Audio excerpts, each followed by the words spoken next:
Hare Krishna, everybody. Welcome again. So, welcome to this episode of Bhakti Sutra. Today we are going to cover Shloka 63 to 67. Before we start, I'll just say the prayer to Guru and God. Om Ajnanatimirandasya Jnananjana Shalakaya Chakshuru Militamena Tasmai Sri Guruve Namaha. Om Namo Bhagavate Vasudevaya. Can we say Guru Brahma? Yes, Chitraji, please go ahead. You don't. Guru Brahma, Guru Vishnu, Guru Devo Maheshwara, Guru Sakshat Parabrahma, Tasmai Shri Guruve Namaha. Hare Krishna. Hare Krishna, Hare Krishna, Hare Krishna. So in the 62nd shloka, I think we spoke about remembering God even when we have good times and not just going to God when we need something. I think that was one of the central ideas. And we also discussed how Naradji advises us that we should not try to give up all material duties until we reach success in the spiritual path. So sannyasa is not for everybody. So I think that those were the central ideas behind the 62nd shloka. So today let's start with 63rd. Strī-dhana-nāstikavairicaritraṁ vairagya na śravaṇīyam. na śravaṇīyam. Excellent. So basically, strī-dhana-nāstikavairicaritraṁ means the description of women, wealth, atheists, and enemies. So Naradji is here saying the seekers of divine love, they should not engage in discussions about sex and riches and atheism and in general enmity towards anybody.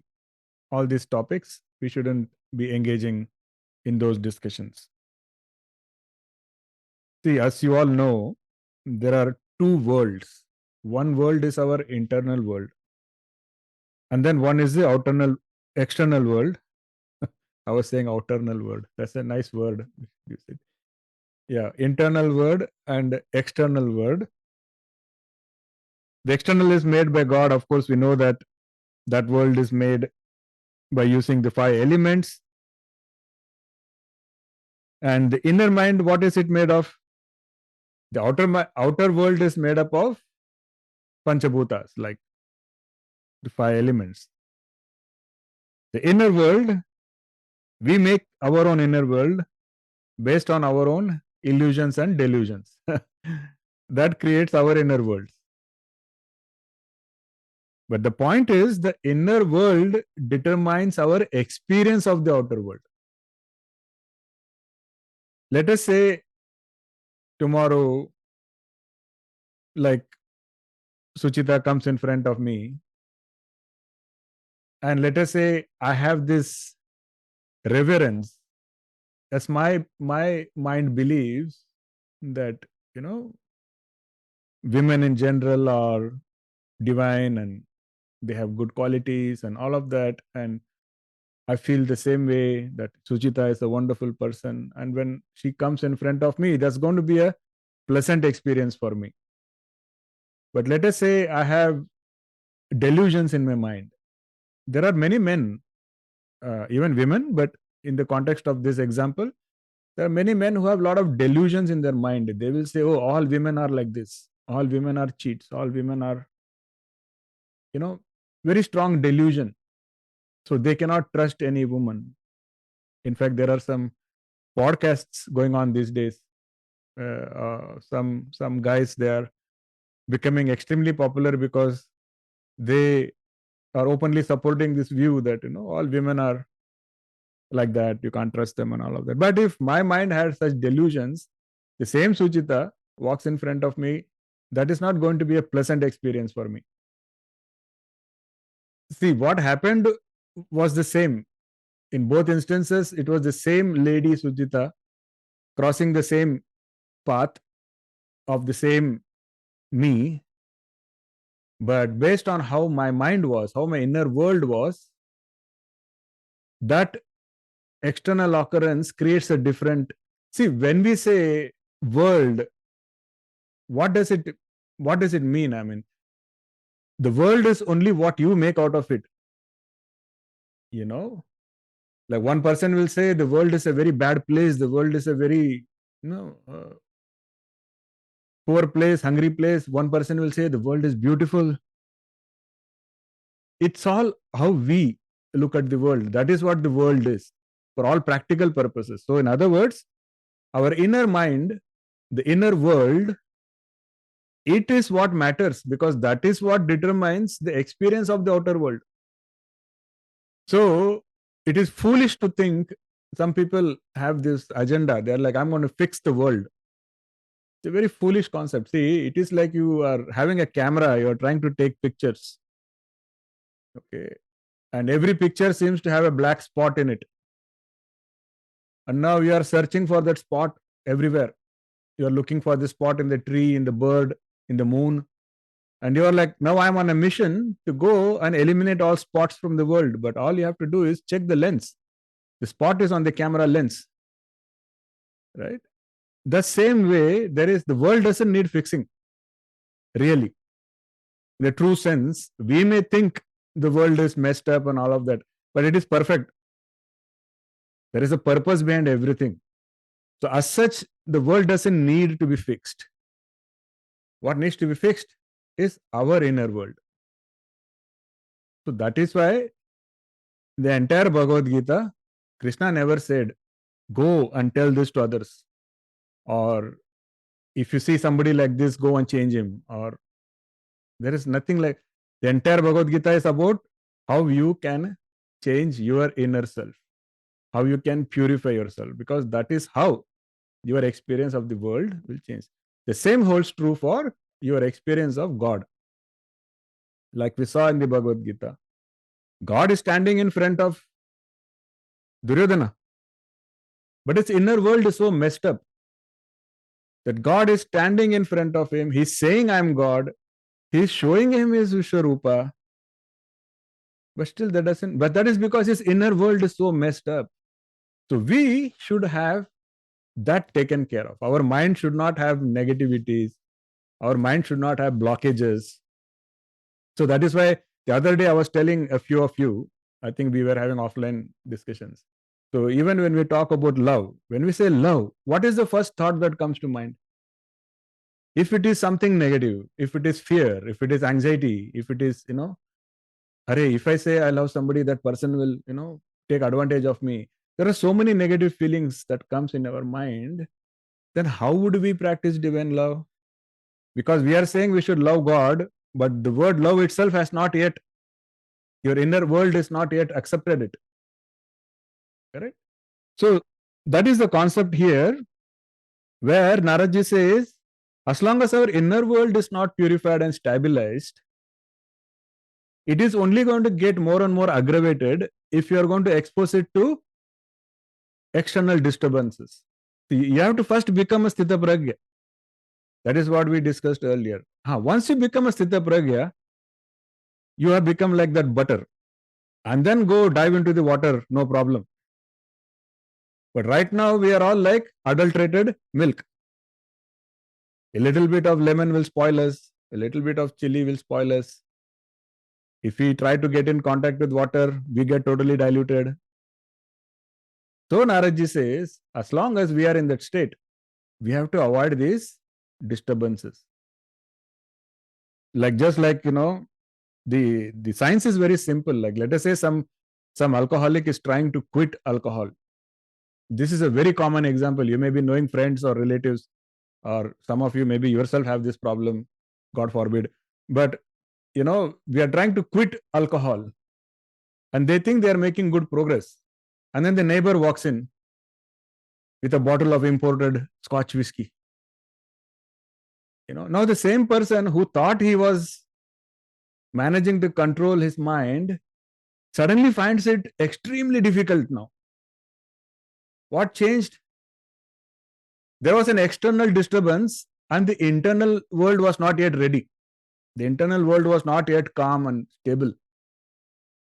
Because of that, at that instance, if this external stimuli comes and you kind of encourage that stimulus, then 99.99% it's going to disturb you. You are probably going to break your resolution and go have a drink.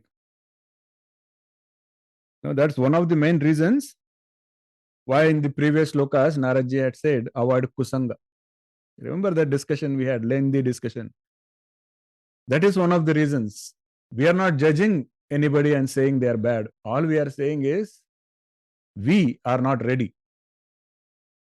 So until we become ready, we need to protect ourselves. It is like a small plant. We are like small plants.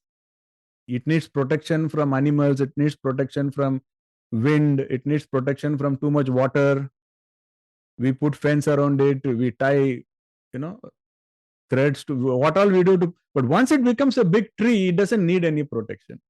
Then it can handle the same wind. It can handle the same animal, no problem. Just like that, when we are progressing on the path, avoid kusanga, avoid bad company, and avoid these topics that Naradji is talking about, because they are all very provocative, disturbing things which will pull us down and we cannot make further progress on the path.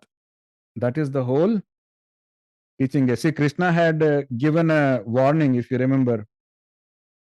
The Shloka starts as Yatato hyapi kaunteya purushasya vipakshittah indrayani pramatini haranti prasabam manah. He had said the senses are so strong and turbulent, O son of Kunti, they can forcibly carry away the mind even of a person endowed with discrimination. Even a person who is practicing self-control can become a victim. That is how powerful and these senses are. So Naradji says, don't just avoid bad company, also avoid bad topics. You may say, okay, I don't have bad company, I'm sitting alone. But then that iPhone that you have, that shiny iPhone, that's calling you, and you can't resist. I have to go look at these YouTube channels. I have to go look at this Instagram, God knows what all. These days kids ask me, are you not on Pinterest? I'm like, I have no interest in Pinterest. But then these negative influences can come even if you're sitting alone. That is today's reality. So Naradji's, this teaching is very relevant for us. So just because we are sitting alone doesn't mean we have avoided it. It also avoid these kind of discussions, because they are going to just distract us. So once I attended a lecture by Swami Chinmayananda. I hope you all know about him. Very famous Swami, and he has a very humorous way of teaching. I've listened to many of his lectures on many topics. So in one such lecture, see, you all know, especially in India, when we have a bike or a car, we are very worried about it getting rusted. So we apply wax coating. A special coating is available. These days I heard they do that even for bicycles. Like they have to prevent, and they very proudly sell it, anti-rust coating. So Swami Chinmayananda, in one of his lectures, he says we should apply Narayana oil to our mind. Narayan tel lagao, it says, to our mind, so that it does not get rusted or impacted by various negativities. So what does that mean, applying Narayan oil?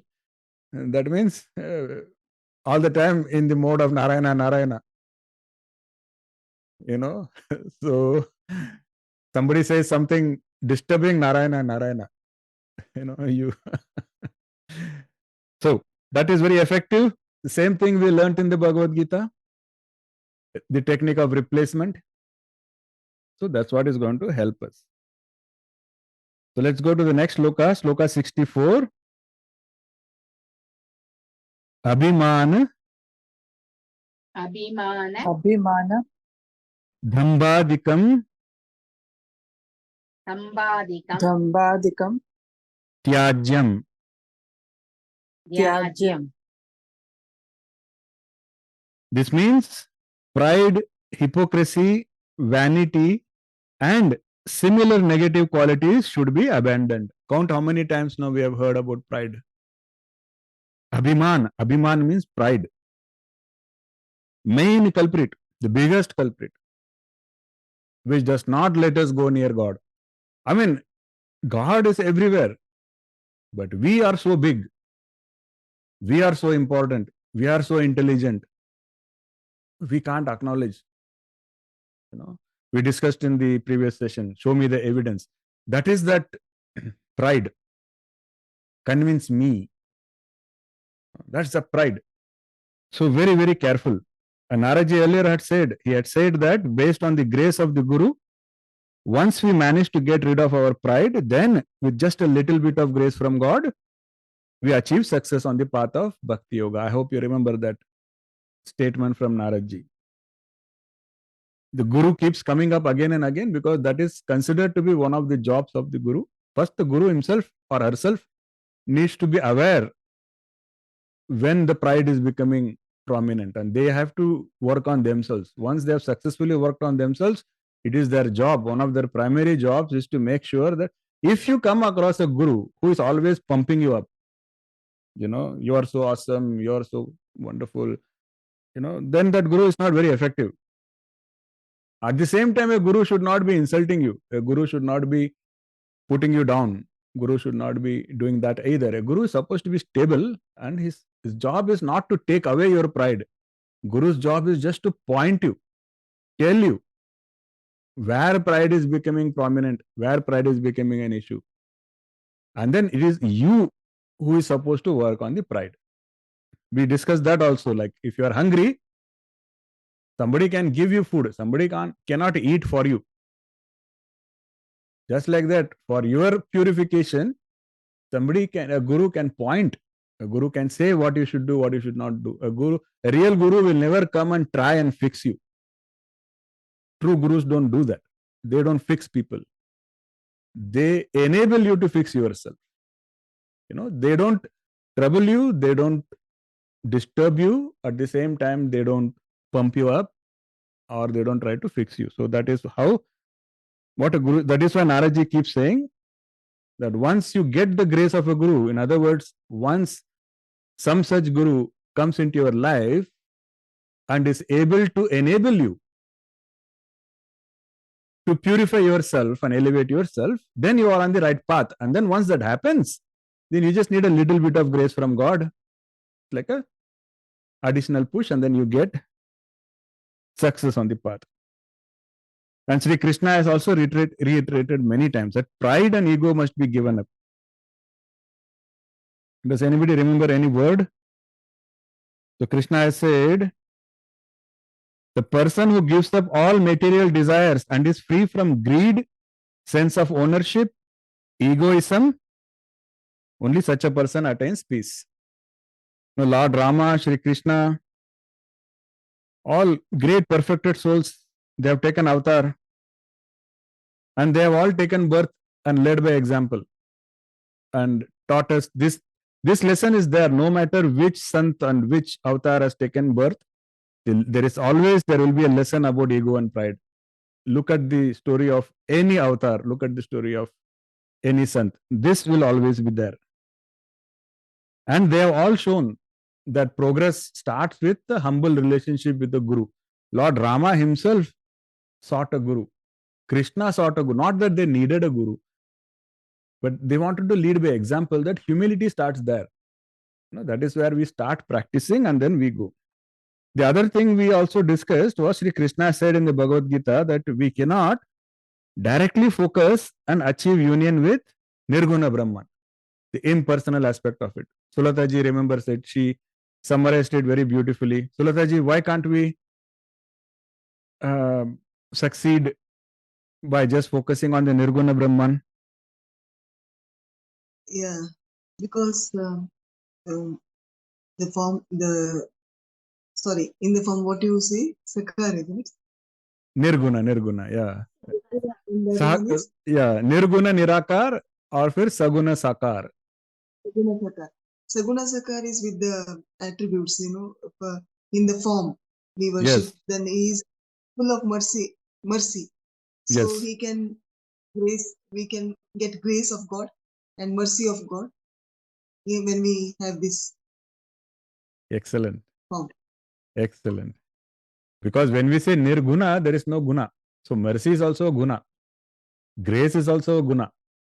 So it is kind of illogical to try and focus on nirguna Brahma and saying, give me grace, give me divine love, because you already said it is nirguna. So where will love come from? Where will grace come from? So the nirguna nirakar Brahman is only for the intellectuals. I mean, that is also a fact. That also is there. And saguna aspect is also there. Form is also there. In Bhagavad Gita, Krishna himself has said, I have a form also. And in Bhagavad Gita, Krishna has said, let the jnanis focus on the nirguna as much as they want. You are the bhaktas. If you are a bhakta and you want my grace and love, just focus on the form. But even that is not easy. Even focusing on the form and attaining God's grace, even that is not easy. That needs a lot of practice. And what is the best practice? This is, I'm trying to summarize what Krishna had also said in the Bhagavad Gita is, first, the unmanifest aspect. The unmanifest, nirguna, nirakar, no attributes aspect. That is beyond anybody's comprehension, but the jnanis can spend all their lives trying to conceptualize it. Then comes the saguna, the aspect of God which has a form. But it is still God. Right? And then closer to us is the manifested aspects. The manifested avatar, let us say. And then manifested saints. And then the gurus. The guru is probably the closest. So, summary is practice like that and keep elevating. Practice with the guru, then practice with God, and that is how you make progress and achieve liberation. Again, in the corporate sector, because people like me, we have been in leadership roles for many, many years. So, one of the advice we give to the youngsters, because we see them suffering, we see them struggling many times. So one of the best advices we give them is, because we cannot tell them, hey, respect your boss. No, that's not going to work. They are youngsters. So what at least I tell, and people like me tell these youngsters is, use your boss. Your boss is there to help you. Use them. If you want something from some other team and they are not cooperating, use your boss. That makes sense to these youngsters. Then they come to the boss. Boss, we need help. But doesn't matter how you put it across. The fact is that the teacher is there for that purpose. Use the teacher in a good way. We don't mean use in the negative way. We are saying use means utilize that and make sure that serves the right purpose for you and takes you towards your larger goal. Because a lot of avatars have said they are not impressed with. See, I'll go one step back. Why we keep emphasizing so much on this topic is, if you cannot, like a human teacher is in front of you, and you are not able to keep your ego under check, you are not able to keep your pride under check. There is a manifested, real, perceivable human entity who is in front of you. You cannot do that, right? But you think you can control your ego and pride with an entity that you cannot perceive. What do you call that? I'll give 100 marks to somebody who gives me the right word.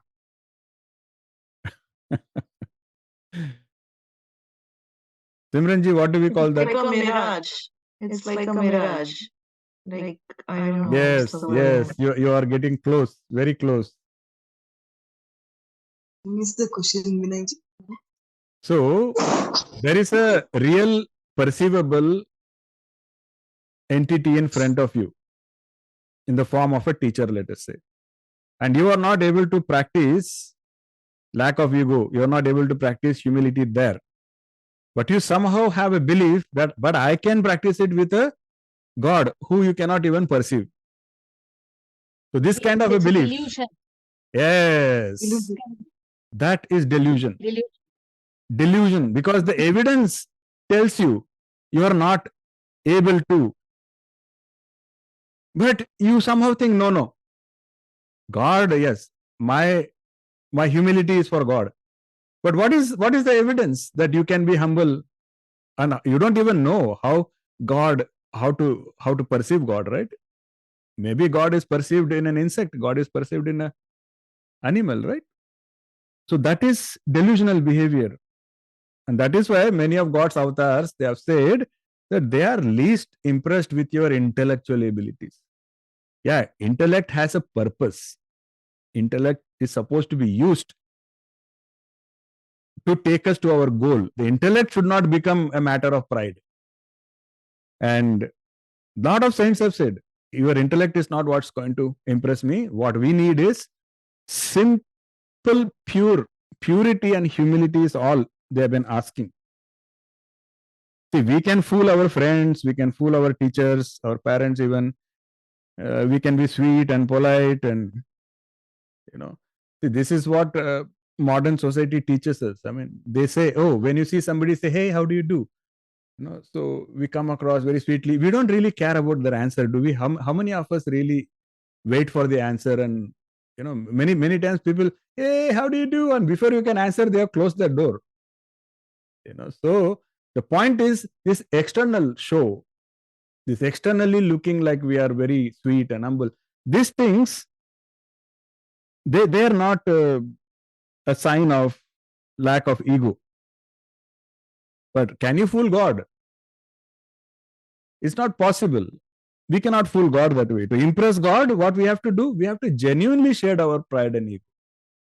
Manners is not what God is looking for. God is looking for genuineness. God is looking for, actually don't have ego or pride in front of me.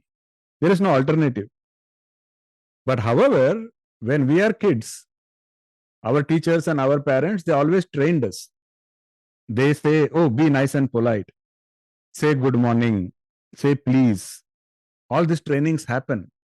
What is the purpose? The purpose is, once we practice this kind of behavior with your own parents and with your own teachers, then you become ready to practice it with everybody else. If you can't practice being nice even with your own parents, what makes you think you are going to be a nice member of the society? Just like that, all the saints say that, especially when you deal with saints, be very humble. When you approach any saint for that matter, be very humble. Don't have any ego in your mind. I'm not talking about your behavior. In your mind, don't have any ego, because that is how you practice. And eventually you will learn how to behave that way with God.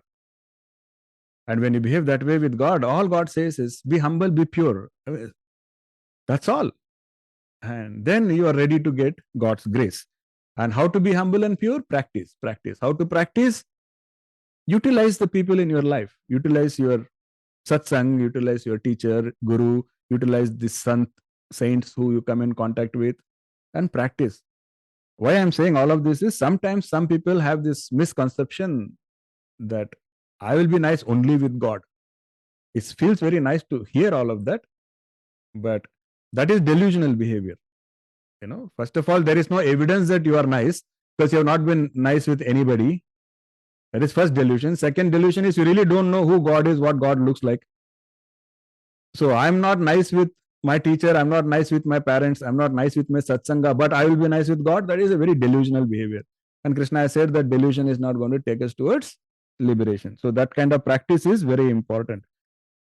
To reiterate Naradji's message in this shloka, avoid diplomacy, cunningness, prideful behavior, egoistic behavior with people, with your seniors, with your parents, with your teacher, with your guru. Avoid with all of them. then you automatically become conditioned to be on the right path and receive God's grace. See, Rama has also said, so Ramayana is divided into many khandas. So there is a khanda called Sundara Khanda. I will touch upon that also. So Lord Sri Rama has said, I like this verse a lot. Whenever I hear it, it just sounds melodious. But I am not that good in singing it, so pardon me. Nirmal Janaman so mohi pava, mohi kapat chal chidra nabava, ved len patuva dasa sisa, tabahu na kachu, baya hani kapisa. Only the person with a pure heart can find me, not the one with deceit and hypocrisy. So, even if Ravana sends a spy to find out our secrets, oh Sugriva, there is no need to fear. The setting is, Sugriva is telling Lord Rama that, looks like Ravana is sending somebody, don't trust that person. That person could be a spy. So Sugriva feels that way even about Vibhishan. So Sugriva is telling Rama, Ravana might be sending a spy. I mean, you have to be careful. And then Ram smiles and then Ram says this. So what Lord Rama is trying to say is, deceit and hypocrisy cannot come near me. Don't worry. Those things won't really affect me, impact me, and I won't let them even come near me. Only a person with a pure heart can actually find me. If it is really a person who is coming with a lot of deceit in his mind, he won't even find me. So this is the assurance he is giving Sugriva. And that is a message for all of us. We cannot be diplomatically reaching God. We are capable of that. We are capable of trying to be very smart and diplomatic with God also. But that is not going to be working for us. Beautiful. The Avadi language is beautiful. You should read it sometime if you can. So just for your information, if you don't know, the Ramayana and also Ramcharitmanas. Pardon me? From Ramcharitmanas, no? This is Yes, wrong. yes. Yes, Ramcharitmanas by Tulsidas ji. It's written in Avadi language. There is a site, you can Google on IIT Ramcharitmanas, because a bunch of IITians have created a site for Ramcharitmanas. Yeah, where you can listen to every shloka also there. It just feels very sweet, melodious. I mean, the Ramayana is divided into 7 sections, 7 khandas. So if you go look at it, what I'm telling you may help you get a context of what you're seeing there. First khanda is Bala Khanda. This section covers the birth and early life of Rama. Then second khanda is Ayodhya Khanda, where Rama's exile and all of that is covered. Then third is Aranya Khanda, the story of Rama, Lakshmana, Sita, and what all happened in the forest. Then fourth is Kishkinda Khanda, which will focus on Rama and Lakshmana's encounter with Sugriva and their search for Sita, basically. Fifth is Sundara Khanda. That is where Hanumanji reaches Lanka and how he meets Sita and Rama's message to her, and also Rama's encounter, Hanuman's encounter with Ravana. And then sixth is Lanka Khanda. It is also known as Yuddha Khanda in some versions.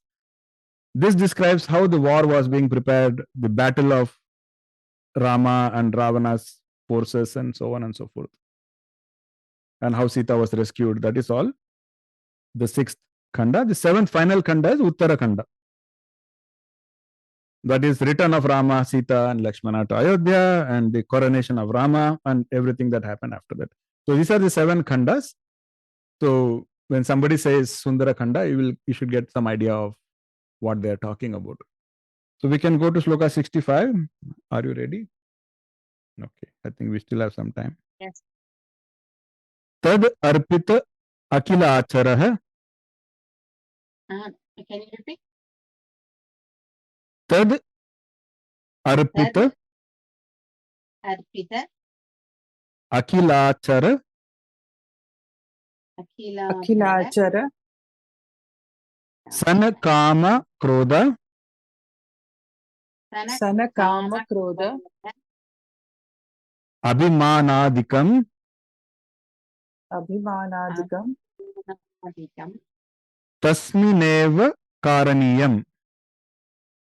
tasminneva karaniyam. One should dedicate all activities unto the Lord. And then desire, anger, greed, pride, and similar material defects should also be turned towards God. Chitraji had asked a question in one of our past sessions, and where we had said that yes, even the vikaras you sacrifice to God. So we will go into that topic a little more. Here, see, God has created the soul in such a way that it will have desire. Strong desire. That is how God has created the soul. Desire in itself is not wrong. There is nothing wrong in desire. What is wrong is what you desire for. So the material desires for material things in the material world, that is what is wrong.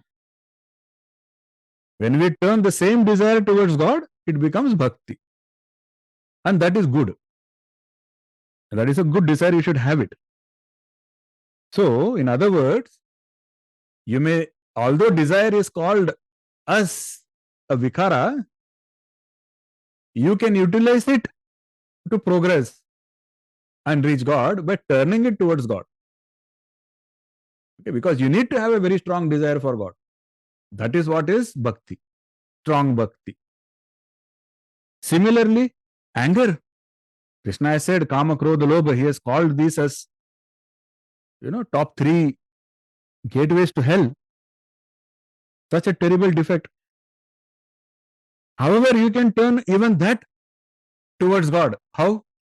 An example is, for example, you can get angry at yourself. You can say, why am I having a mind which is taking so long to get purified and detached from the world? Why am I not getting this? Why am I not able to develop quickly? Turn the anger in that way. That kind of anger you are utilizing towards God, because you are angry because you want to reach God. Right? That is the message here. And what you can do when you can't manage your pride? Turn it towards God and say, I am proud that God is my master. There is a saying, don't tell God how big your problems are. Tell your problems how big your God is. So, you can feel proud there. We can say, God is my savior. Some people say that, very proudly. That's okay. Because there you are directing your pride towards God.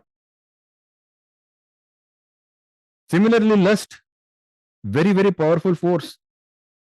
And I had used this example before also, and I don't mind repeating it because it's a very, very relevant and powerful concept. Is in physics, Suchita ji knows it very well. I think even Poonam ji knows it. They're all teachers. And Chitra ji also, I think, has taught Anish this lesson. Energy can neither be created nor can be destroyed. Energy can only be converted from one form to another. We all accept that. And the same teaching Krishna has given thousands of years ago. What he has said, don't try to not think. Don't try to fight. Replace. Krishna has said, whenever you have an urge, replace it. Because that is the nature of energy. You can convert it from one form to another. You cannot destroy it. Likewise, although people say sexual energy is bad, whenever you have sexual feelings, yes, it is detrimental. But that doesn't mean you catch hold of it, you try to control it. It's not going to work. Instead, you have to transmute it. And that energy, you have to convert it into a bhakti energy, devotional energy. If you can do that, that becomes a very potent energy. See, this is, now I'm telling you a very scientific fact. This is one of the reasons why in olden days, they used to encourage brahmacharyam. for men. This was one of the reasons why men were preferred for spiritual studies, because this is how God has made humans, where man has been given a choice to totally control the sexual energy. It is easier for them to control it and then transmute it, convert it into spiritual energy. That is the only reason for brahmacharya. Because it's a very, very powerful energy. In fact, when your sex energy, if you know how to convert your sex energy into positive energy, that is pretty much what is Kundalini. They use this all big words, right? Kundalini energy is that. It is a coiled energy. If you misuse it, it gets wasted as sex energy. If you know how to use it, that energy, and if you can turn it upwards, that actually helps you with God realization, self-realization. It's very, very powerful. The other concept is, as long as the mind is present, okay, I'll go one step back. And this is something that I have used on myself also. So I can tell you this, that sometimes we feel dejected, sometimes we feel discouraged, sometimes we feel, array, am I not making progress? Am I not, good? Because I have these sexual energies that I can feel, right? But what you should tell yourself is, if you can still feel those sexual energy in you, it is good. Because that means you have some energy that can be utilized. You need some energy, you need some fuel. Now you can turn it in the right direction and reach God. So it's not necessarily a bad thing. It just means you have fuel which you can now use it in the right direction. Existence of the fuel is not a problem. Whether you are using that fuel to create fire in a forest, or whether you are using that fuel to take you to a good place, that is our choice. So be happy that, okay, my body still has this energy. Yes, I can use it now in the right way. I can convert it and make my journey towards God faster. That is how you should look at it. And the other concept is, as long as the mind is there, these vikaras will be there.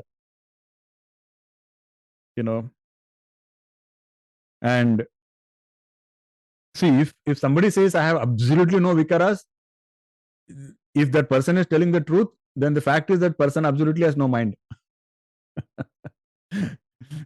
Because they go together. The only thing is, if your mind is influenced by this, then your mind becomes very dense. And when the mind becomes very dense, it is closed. And if it is closed, nothing good will enter. It is closed, and internally it is trapped all the bad things. And the good things can't enter because it's very tightly gripped, all those bad things, and become very dense. I'm not going to let go all the bad things that I have. My fist is so tight now, I won't let go of any of that. Nothing can enter my fist. The good things won't enter. That is the problem with the mind being impacted by these impurities. So we have to make a sincere attempt, and we have to practice self-discipline. It is possible. Because only when you make a sincere attempt, you will even understand what challenge you are facing. Otherwise, you are going to live in a delusion. I will practice devotion when I become 50 and I'll succeed before I die. That's the delusion, right? Because have you even practiced today? Have you practiced anything at all? If you're not practiced, how do you even know what your opponent looks like? And then what makes you so confident that when I become 50, I will face those opponents and win? That is stupid, and that is delusional at so many levels. This is one of the most common things I hear from youngsters. They are like, yeah, Hare Krishna, Hare Rama, I will do later. Now I will enjoy life. When I am 55, 60, then I think that is the time for me to go to Hare Rama, Hare Krishna. You mean when you are totally tired, when you are almost sick, when all your energy is exhausted, at that time you are going to go fight the most powerful enemies. Wow, you are so smart. And also somehow you think 50 or 55 is waiting for you. That is the next delusion. So be very careful, don't fall into these kind of mindsets. So Krishna and Naradji, they have all again advised the students, avoid these qualities, and then disturbed mind cannot grasp spirituality. So that is why they say, first calm your mind. We studied this, samatvam, because more calm the mind is, the better the spiritual experience. And how to calm the mind is, take care of these negativities. And how do you take care of these negativities? You cannot try to fight them. You cannot try to destroy those negativities. You have to convert them. And I mean, once you actually start practicing, you will understand all these dilemmas. And once you understand it has to be an experiential thing. Theory is only to get you started, but you have to experience. Experientially, it will come to you. Because once you genuinely practice, I mean, not a show of practice, genuinely when you practice, you will get yourself an idea of what you are facing, what your enemies look like. In the Christian faith, this is what they call as the enemy. It's not a real person with a gun standing in front of you. You know, your anxiety is your enemy. You know, pride is your enemy. And in both of them, what is in the middle? I. You know, so you have to at least know yourself, and then you have to know your enemy, and then victory is possible. And if you have to know yourself and if you have to know your enemy, you have to start early. When you are strong, when you have a chance of fighting, when you have a chance of winning. So by the time you are getting old, you are an experienced fighter. So then you don't need too many soldiers and you don't need too many weapons. You are already so experienced, you just know. Your wisdom is going to be your biggest strength at that time. You know, that is the teaching. And the other, I want to repeat one more thing. Having negative qualities, negative energies doesn't mean we are bad inherently. It is natural. So if you introspect and if you find that, yes, I still have kama, I still have krodha, I still have lobha, I still have matsarya, I have these vikaras, it's okay. It's natural. That doesn't mean you are not eligible for God. What is a problem? Are you willing to acknowledge the existence of these within you? And are you willing to make a sincere effort to direct those energies towards God? That is the whole point. If you make that effort, then victory comes to you. So let's go to Shloka 66. Trirupa bhanga. Trirupa bhanga. Purvakam. Purvakam. Nitya dasa. Nitya dasa.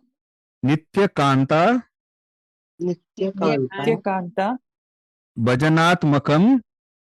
Bhajanatmakam. Prema karyam. Prema karyam. Premaiva karyam. Premaiva karyam. Excellent. What that means is transcending the three forms of love. Love God like an eternal servant or devoted wife. So Naradji is of the opinion that the greatest examples of selfless love are the ones which are expressed by a humble and selfless servant or a loyal and devoted wife. Naradji is of opinion that these two people demonstrate that kind of selfless love. So he says our love for God should be similar to that. So what is he saying? Transcend love in the three modes of nature. What are the three modes of nature? Tamasic, Rajasic, Sattvic, and engage in God's devotion without any cause or purpose. In other words, like Sulataji was asking us a few sessions ago, love for the sake of love. Bhakti is both the means and the end. Love is both the means and the end. That is the true selfless love. And that is what Naradji is asking. It is very extremely difficult. It's not easy at all.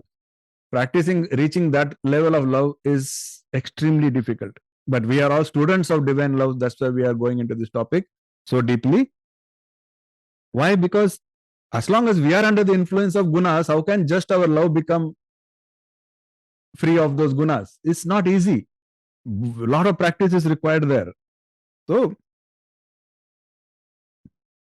one of the things we can do to reach that stage is constantly remind ourselves that there is no motive for my love.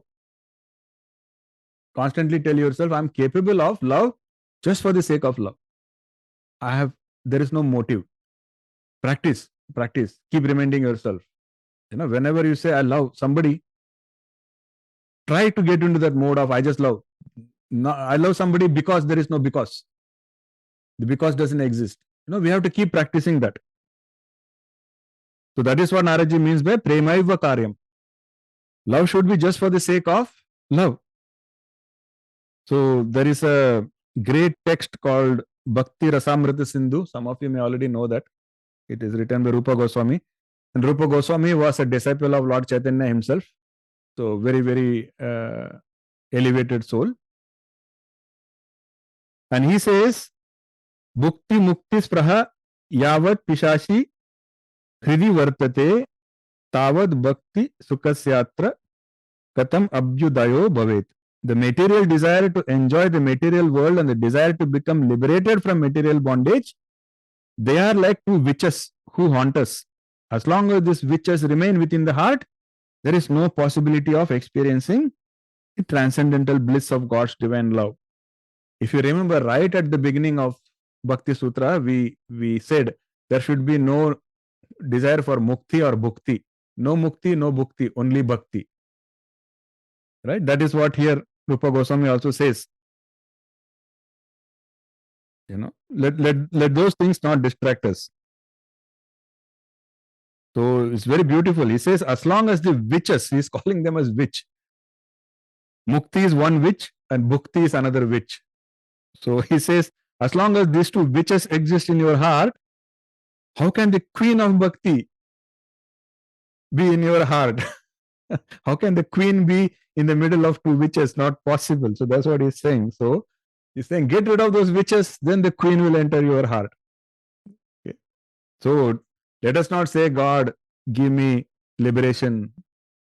Or let us not say, God, I'll come to the temple every day if you, get me that promotion. Those things, let them not be there, is what he's saying.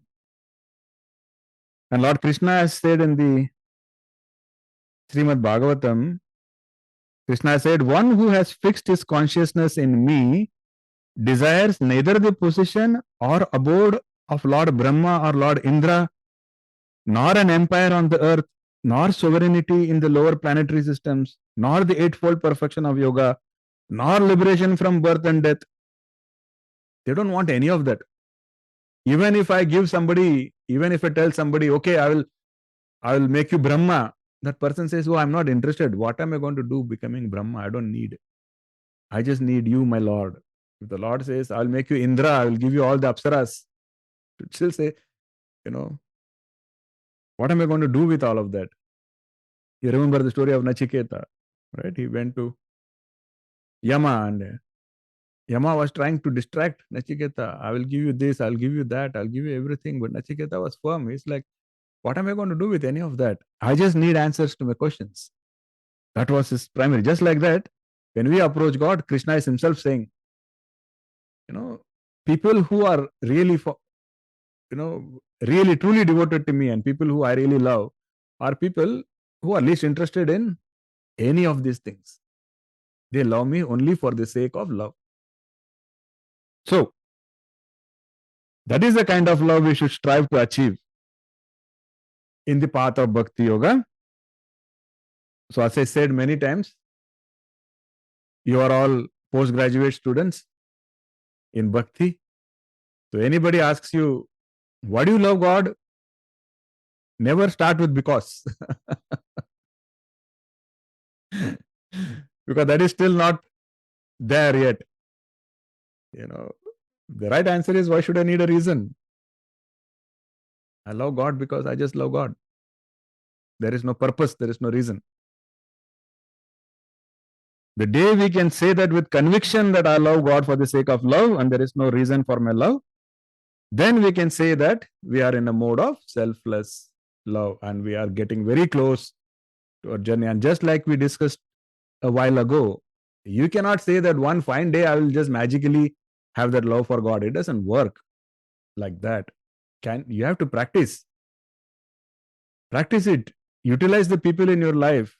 Utilize your mother, your father, your whatever, your spouse. Utilize your teacher.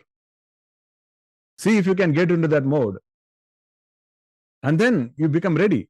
You practice, and eventually you are ready to exercise that kind of love for God. And guaranteed, God says, that is all I'm looking for. God is longing for that. Because that is the only thing we can give. There is nothing else we can give God. Sarvaloka Maheshwaram, he has everything. The only thing we can give God is love for the sake of love, using our own free will. So I think that should be the best yoga that we practice. That is why Bhakti Yoga is the most precious, because that directly helps us practice that one thing that God really wants. All other yogas is for our benefit. Ashtanga Yoga, I will live long, I'll be flexible. Jnana Yoga, I'll become smart and intelligent. Karma Yoga, I will become a karmi and I will have a good life because I know how to handle my karmas. Whereas Bhakti Yoga, there is no I. It's all for God. So I hope this all made sense. With that, we conclude the 4th section of the Bhakti Sutra. And next session, we can start the final section, the 5th section. With that, I can stop the recording. I can open the floor for any questions.